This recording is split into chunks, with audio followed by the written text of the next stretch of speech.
इज्तिमाई कोशिशों से मुल्की मुआशी सूरत हाल बेहतर हो रही है। वफाकी काबीना के इजलास में गुफ्तगू करते हुए वज़ीर आज़म शहबाज शरीफ का कहना था कि हमारी एक्सपोर्ट और तस्वीरात ज़र में इजाफा हुआ। पौने 2 माह की इज्तिमाई कोशिश से मुआशी सूरत हाल बेहतर हो रही है। सऊदी अरब और दीगर ममालिक के साथ सरमायाकारी पर मामला तेज़ी से आगे बढ़ रहे हैं। इनका कहना था कि बिजली की चोरी में कमी लाने और ट्रांसमिशन लाइन से मुतालिक फ़ैसले किए हैं। कल सिगरेट से मुतालिक ट्रैक एंड ट्रेस की report I.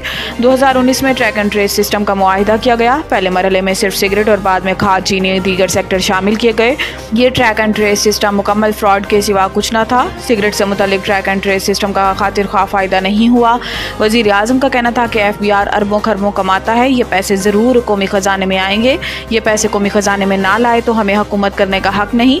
Track and trace system के मामले पर 72 घंटे में कमेटी रिपोर्ट देगी।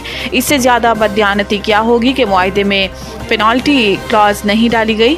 ट्रैक ट्रेस सिस्टम जैसा मुआहिदा अपनी ज़िंदगी में नहीं देखा। वाजबात लेना FBR का काम है। वो इनसे कह रहे हैं कि खुद ही पैसा लगाकर वाजबात अदा करें।